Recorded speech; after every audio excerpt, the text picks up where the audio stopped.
It is Friday night. That means it's time for... That's right, Friday Follies. For that, we turn to Fox News contributor Raymond Arroyo. Great music, Raymond. Isn't that fun? Raymond, Hunter Biden is still doing the two-step about that infamous laptop with some assistance from Jimmy Kimmel.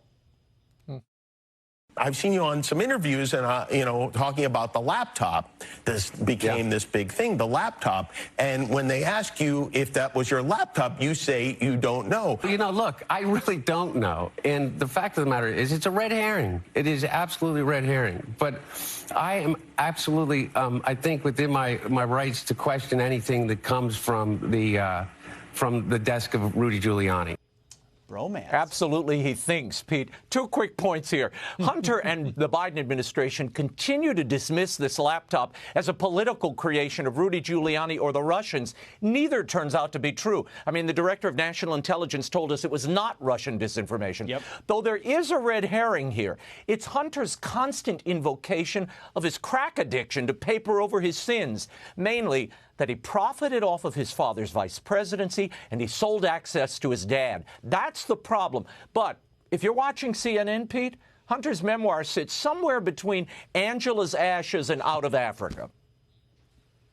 I'll tell you what, I've read a lot of memoirs. I've never read a memoir like this one before. This book about addiction, about how many times Hunter Biden could have died, the president's son, it's breathtaking. Breathtaking. Quite a critique. They should put that one on the book. Yeah, I'll say. He's breathtaking with that endorsement. It's really, I would love that. And CNN says Hunter Biden's story is a window into America's soul.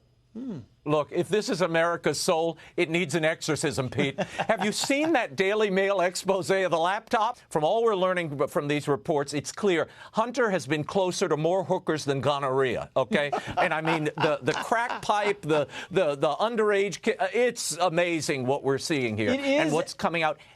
But the media is they're totally ignoring it, Pete. The most interesting thing, there were 100 and something thousand texts, and there's one from Hunter to Joe Biden. And he writes, if you don't run, I'll never have a chance at redemption.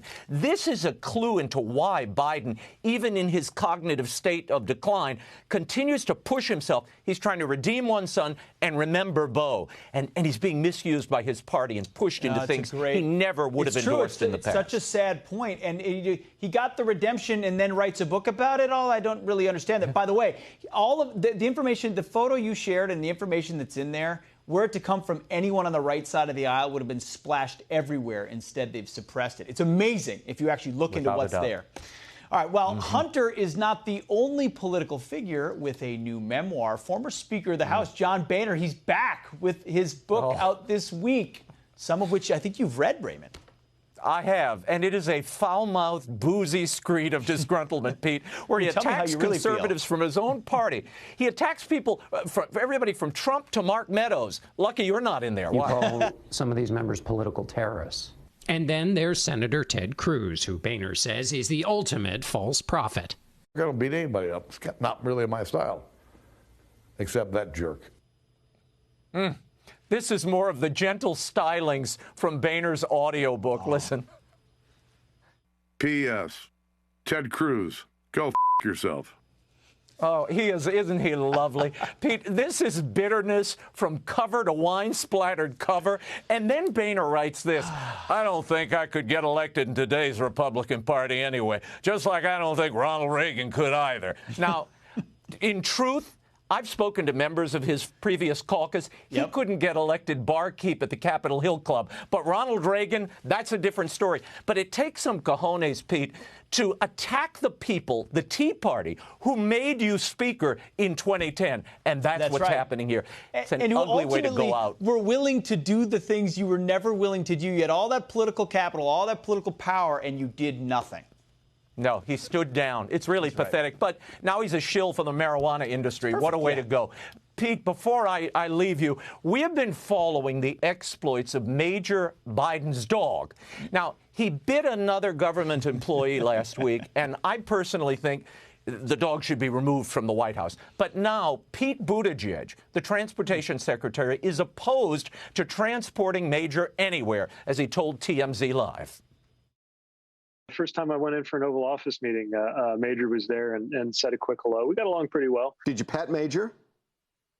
I did, yeah, and it went just fine. So I know there have been some stories about him, but my interactions with him have been great.